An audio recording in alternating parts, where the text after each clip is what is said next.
Welcome to the BrandWise podcast, where we talk about the big branding moves that business owners are making and the why behind it. I'm your host, Jess Freeman, here to help you be wise and be bold. I love today's episode because this conversation is really about being in alignment with your brand and your offers. I am chatting with Amanda Grover, and she is a brand strategist and yoga teacher dedicated to helping purpose-driven entrepreneurs connect within and build authentic personal brands rooted in their values. And I really want to challenge you to take some time to think about how you really feel about your brand and your offers, and if it feels really true to you and if it excites you. Now, obviously not all of business is going to be exciting and fun, but I know that the way we feel about our brand and our business affects how we show up online. And I think that's really important. So without further ado, let's dive in. Hey, Amanda, thank you so much for coming on the BrandWise podcast. To get us started, what is your brand all about? Yes, thank you so much for having me.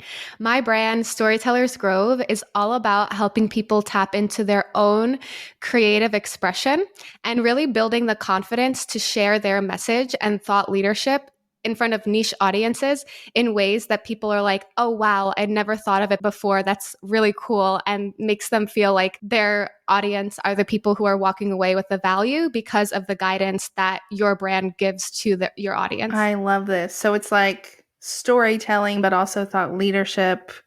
I love it. I feel like a lot of us need this. Mm-hmm. Yes. One of the things I always say is that I think people in general have a really hard time talking about themselves, whether they're business owners or not. So I really help people with refining the articulation of their messages. They feel confident sharing it and not like super cringe and like, am I sounding braggy or all of those things? Okay, so I feel like maybe I need some of this. I'm like, oh yeah, like, because I don't always enjoy, I think I sometimes fall into that, like, oh, does this sound like I'm bragging? Like, so I think this is very important work that you're doing. Thank you.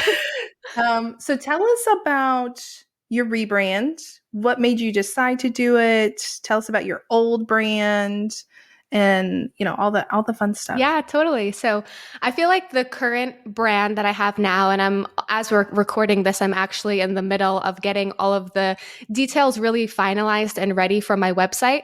This rebrand has been pretty much a year in the making. It started out last year, and there were just so many details that I needed to really sit with and get real clarity on. So I didn't want to rush the process. And so it's really cool to now see everything coming to fruition. But the thing that really sparked it all was that I originally have a background in public relations. So I did a lot of work in PR agencies, and a lot of that work was around message articulation, securing media features, whether it's like a TV feature on CNN or Fox, or, getting featured in a publication like Inc. or Forbes, or maybe speaking engagements at events and things like that. And so that's really where my background lied. And then pandemic happened. I started rethinking my career. I wanted to kind of break out of this corporate life and do something on my own. So I started off in the online space, and I was quickly inundated with all of these messages of what I should be doing from coaches and all these creators. I just quickly felt like I was on this hamster wheel of trying to implement every tip and trick and hack and trying to crack the code that is social media. And it really just left me feeling burnt out. I felt like the offer that I had created that I was launching about a year ago, which kind of sparked all of this, because I pulled the plug on that offer because it really just did not feel authentic. And I had 2 people join the offer, but as I thought about it more and more and went through the launch, I just felt like so dysregulated. And I just kept having this question come into my head, like, do I even want to do this?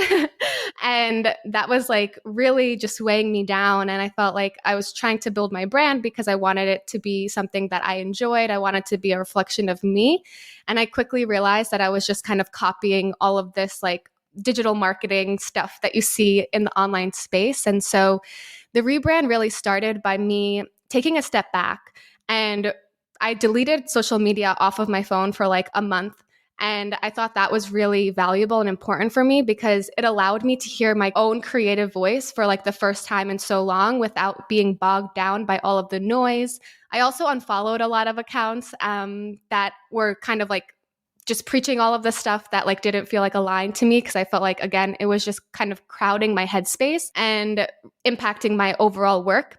And so when I took that full month off of social media, I reevaluated things, and I also took pretty much a step back from selling for a whole year. So this past year, as I was rethinking how I wanted to rebrand and reposition myself, I was working for an influencer marketing agency as their director of brand marketing, and also pursuing my yoga teacher certification because I really love mindfulness. And that was a huge part that got me into starting my own business. So I wanted to take that time to really kind of dig into that a little bit further so that I could then incorporate that part of my personality and that like interest of mine into my business, because again, branding is all about tapping into your own creative juices and figuring out what makes me unique, not by looking at all of the competitors, but by like tuning out the noise and tuning into yourself.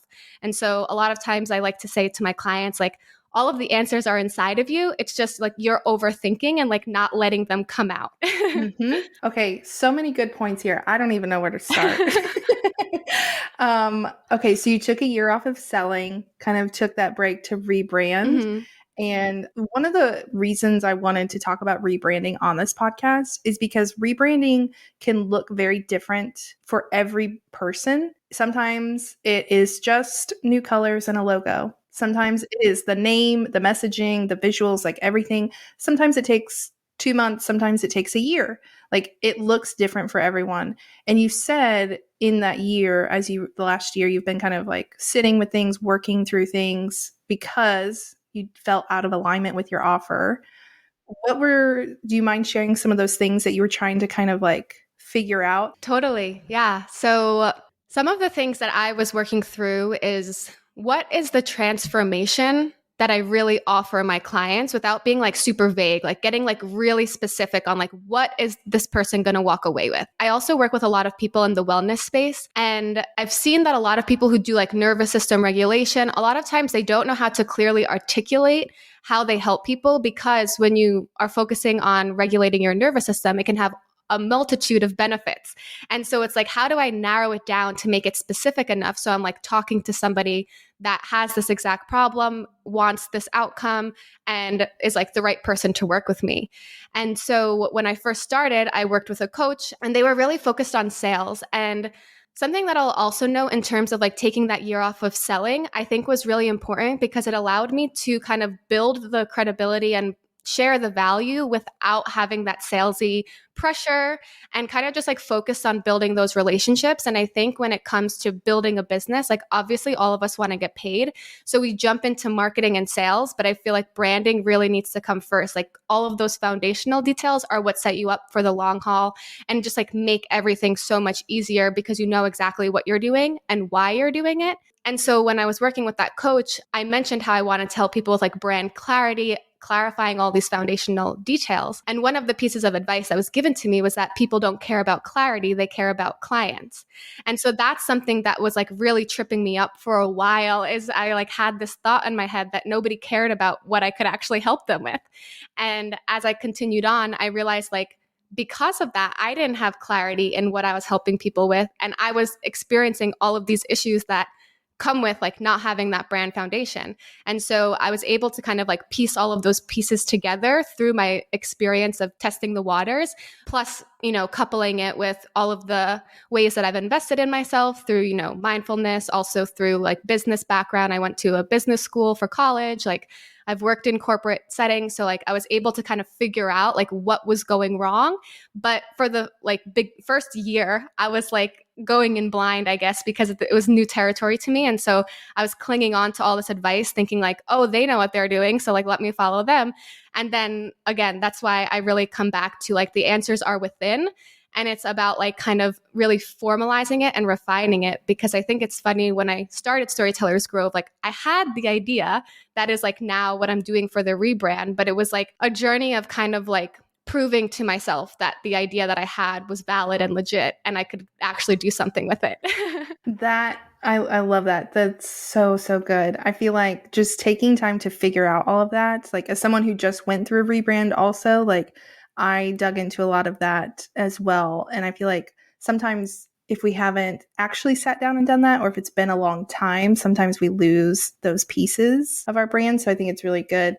I have a question before we talk more about the rebrand process and whatnot. But when you took that month off of social media, I'm curious, like, was it difficult to like totally shut it off? Did you like immediately have new ideas, or were you like 3 weeks in and you're like, oh, finally, I have some clarity?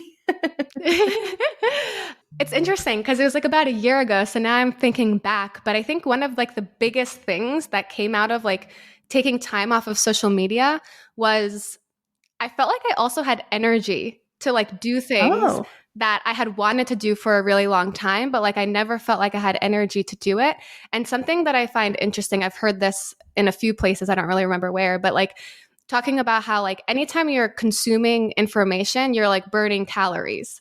You're using energy to consume it. So like if you're watching a TV show or if you're like scrolling on social media, whatever you're doing, when you're consuming information, like your body is actually using energy to do that. Even if you don't feel like you are because you're just sitting there scrolling and like rotting, you're like actually like using up energy. And I felt like that was like so evident to me when I kind of took social media away, was I was like, wow, like the amount of energy that social media like takes away from me. So like rather than spending all of my time scrolling, I actually started like implementing things into my life that I had wanted to for a while, but never really had the time to.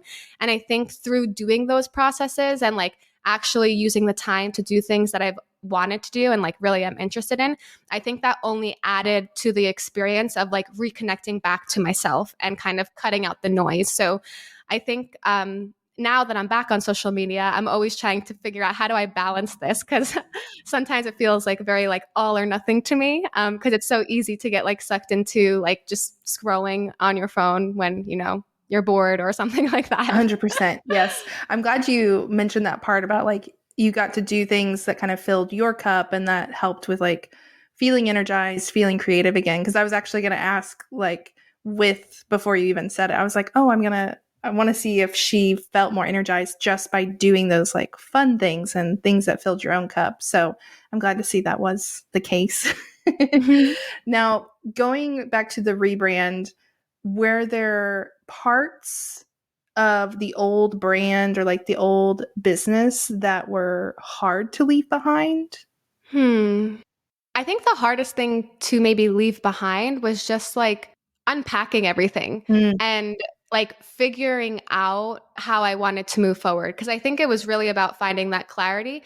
And in my rebrand specifically, like I didn't change my name. I didn't really change my like colors or anything like that, but I completely reworked my offers and created offers that felt much more authentic to myself and my experiences, because like I said in the beginning, I was really copying what like other coaches were doing. So like I had this, and even the coach that I worked with was like, you could probably just like steal our model and everything. And so like I was like thinking that way, and I'm like, okay, like I have to help them like with their ideal client, then we have to create an offer. Like it was very like formulaic, this way that I was going about it. But there were a lot of pieces of that just like didn't really feel like it meshed exactly with like the background that I had. And so that's why I really kind of leaned more into creating packages that, one, like I have one package for like beginners where we can really work through those foundational elements that we were discussing, so they have that clarity and they know how they can move forward in a sustainable way rather than just chasing quick wins. And then I also have like a package for people who are more established where we do more of that refining of the messaging and creating a visibility strategy where you can go and pitch yourself to be on podcasts and also have clarity on the message that you want to share when you go onto that podcast to make sure it's as impactful as possible so that you can gain visibility in a more sustainable way rather than constantly, posting all the stuff on social media and having to deal with the algorithm. Like things like podcast or like, being featured in a news feature. One, it gives you more discoverability, can boost your SEO, and can also boost your credibility because somebody else is saying like, hey, look at this person. I think that they're worth listening to. And so there's a lot of benefits to it. And I think those were all areas of my expertise that I was kind of like shying away from because at that time I didn't feel confident to like pitch myself because I was so new. And so now like where I'm in this place where I'm like, okay, yes, I can use my experiences. I can go do it myself and I can help people through this. I think it just built a lot of confidence. I don't really know if there was anything that was super hard to leave behind because I was really at a place where I was like, this doesn't feel like me at all. And it like all just needed like to be tweaked and refined. And so, yeah, I don't know if there was anything that was super hard to leave behind. I think it was just a whole process of just sitting with what had happened and where I wanted to go next. Yeah. It's almost more of like a repositioning and tweaking, which is still part. I mean, like anytime we're tweaking things and overhauling things to feel more aligned, like sometimes that's visuals, sometimes that's messaging, sometimes it's the offers, sometimes it's all of it. So I'm glad you shared that because I know there are people out there who feel out of alignment with their offers too. And so I hope that this helps give them permission to kind of change that. When you've been working on all of this over the last year and like taking the break off social media, like you stopped selling, were there any moments where you're like, oh crap, maybe I shouldn't have done this? Well, that's actually a good point. So when I was going through the launch I was super transparent about the emotions that I was feeling as I was going through that launch because I didn't know what else to do in that situation. Yeah. Like it was like the first time that it was a group program. So like I had all this pressure in my head. Like what if like nobody joins? Like what if only a few people join? Like it was super dysregulating for me.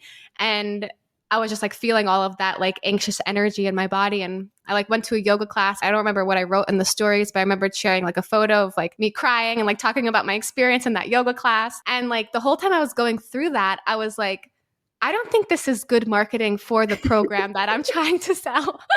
But at the same time, I think that it was really valuable, like, especially when we're looking at business from the long term rather than the short term. Like if I only wanted to focus on making that launch the biggest success that I could have, maybe I shouldn't have shared all those details about like what I was going through emotionally. But at the same time, I feel like for the long term, I feel like it built trust with my audience because it showed that I wasn't just showing like a highlight reel. It showed that I was really being honest about like where I was in my business. Because to me, like integrity is like a really big thing for me. And so I didn't feel like I could just like put on like a fake smile and like promote this launch and like act like everything was okay when like I was just like not feeling that way myself. And so I think that's something that during the time that it was happening, I was really questioning myself of like, did I just like overshare? Should I have not said this? Should I have not done that or whatever? But I think like looking at it now, I think that it was a good thing for me to do because it built that authenticity and that trust with my audience. Yeah, that's such a good point because especially nowadays, I think more people want that transparency and authentic self and not just, okay, here I am running a business. Like, and I know there's a lot of discussion online about like, okay, well, what's too much transparency? Mm-hmm. Yeah. But I think that kind of varies for each person and honestly just what you're comfortable with and that kind of thing. So I don't think there's a perfect answer there. I definitely have had moments where I'm like, should I have shared that? Was that too transparent? But yeah, so I relate. Yeah. How has the rebrand and this repositioning impacted your business? Oh, it's been really amazing. One, in terms of confidence, I've never felt like more confident in the offers that I have and my ability to help people, which was like not there when I was in that past launch like a year ago. The part of the reason I was like so dysregulated was because I was like afraid of like what the offer even was. And I didn't feel confident behind it. That's really just what it was. So one, confidence was like a huge thing. And then also attracting clients that are actually like a perfect fit for my business, the way I want to serve people, because taking the time to really think about my messaging and positioning allows me to communicate in a way that calls in those people. And something that I think was really important for me during this whole rebrand, and I work with my clients on it a lot. I think a lot of times people overthink positioning and they overthink their ideal client because, especially with ideal client, it's like a lot of times people are like, envision the person, like what's their day-to-day like? What do they look like? What's their age? This, that. And then like you get in your head over like all these like tiny details and you're like, well, I don't know. And then I think when you switch it and start to think about like, what do I value, and like really get clear on your brand values, then you kind of find the clarity you've been searching for like externally in this like fictional character within yourself, because you're like, okay, if I value all of these things, my ideal client will likely value those things as well. And that's what's going to make us a perfect match, you know? So like, rather than getting caught up in like all of these tiny details of your ideal client, like what hair color do they have, Oh gosh. instead you like focus, and that's just a joke, but you focus on like, what do you value, and like, how can you attract people who value those same things through your positioning and your value and your messaging. Yeah, I agree. I like the value alignment, and I don't know if you've seen like the articles and research, but there's a lot of research that shows especially Gen Z is really buying based on values. Like they are paying attention to the companies and businesses and like what they stand for and what they are about and those kinds of things. And I feel like that's starting to trickle over to other generations as well. And so I think that's really important to include in our brand and our website and our messaging and all those kinds of things. So I'm glad you mentioned that, because that's definitely more important than like, I know the hair color was a joke, but I have seen the questionnaires and the checklists and the questions where it's like, what are they doing on a Saturday? And I'm like, my clients are all over the place. Like, it depends. Do they have kids? Do they not? Do they like, I cannot find a similarity. So, but when I think about the values, that's where it's like, okay, these are the things we have in common. So how have you evolved as like a business owner, either like during this process and like since the launch of everything? I have evolved a lot, I would say. I think yoga teacher training was super empowering and transformative.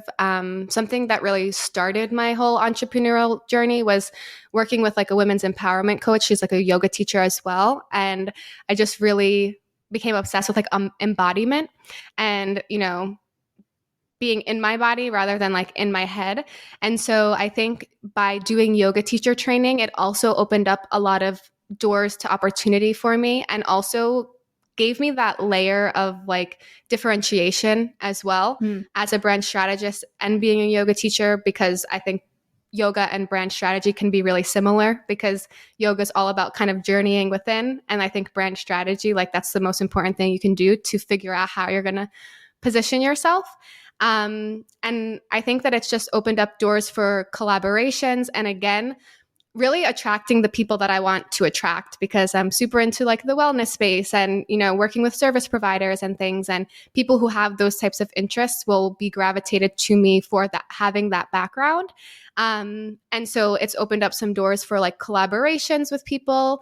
And it's really exciting because I'm hosting like a Galentine's event in February with a empowerment photographer. And she reached out to me because she knew I was doing yoga teacher training. And I find that really exciting, because something I see in my brand's future is hosting more business retreats where it's kind of a mix of mindfulness and also like business workshops. And so it's really exciting to kind of have this event lined up where it can be kind of a first step in that direction.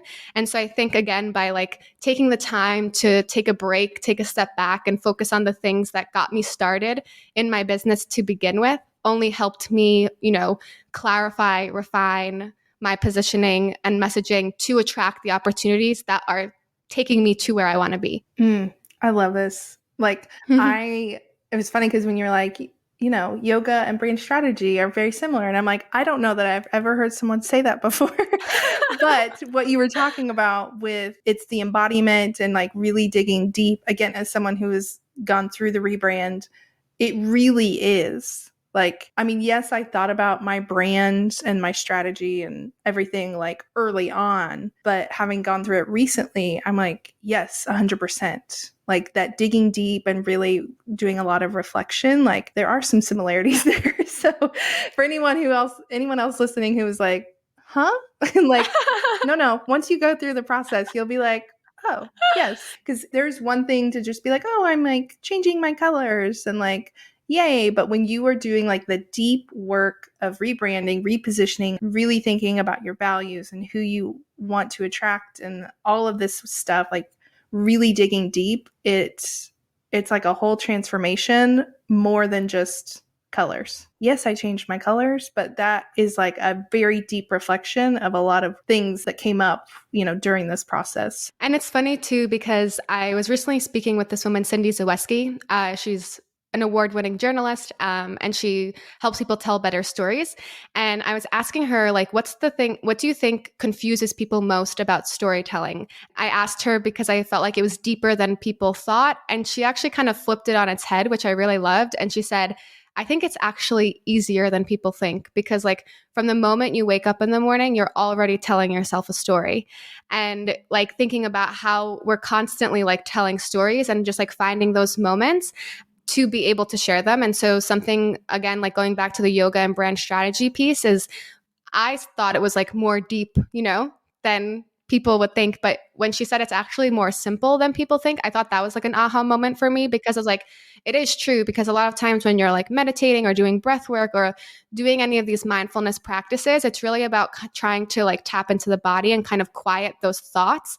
And I think when you create space for that stillness and that quietness and just to be with yourself, the answers come more naturally, because you're not trying to force it. You're not overthinking it. You're kind of just like letting it come and observing what's there.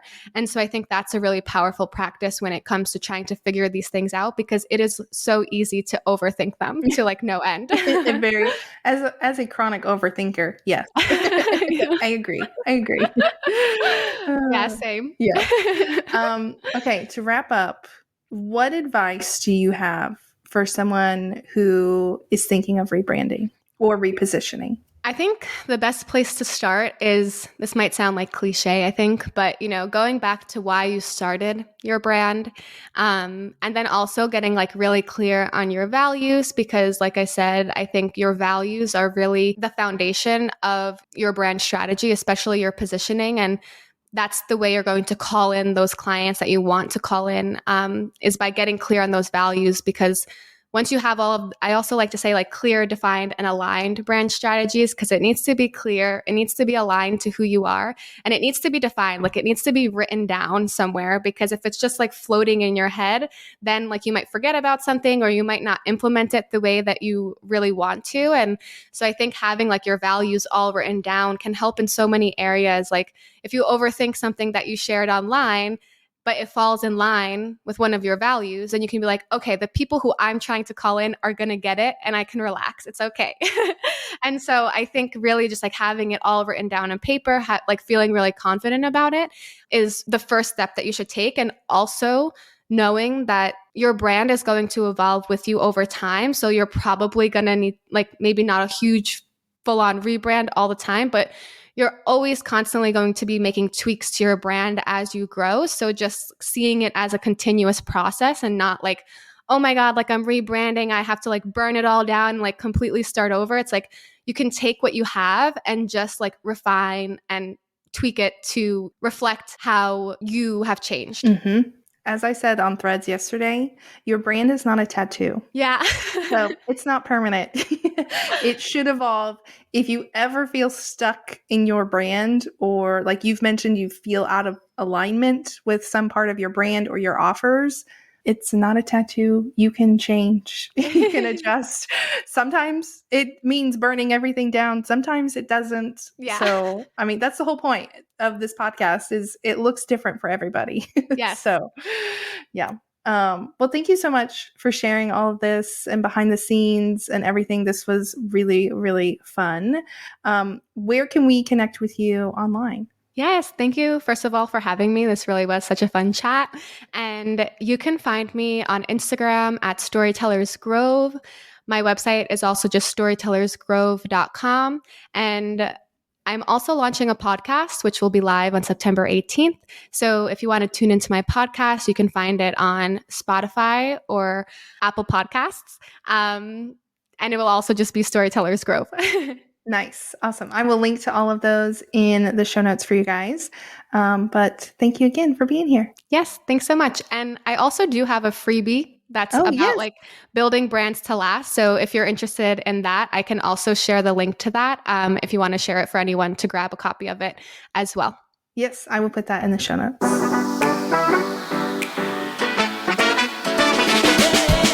If today's branding story inspired you and you're ready to start your own rebrand adventure, head over to justcreatives.com/rebrand to explore how we can work together on your brand.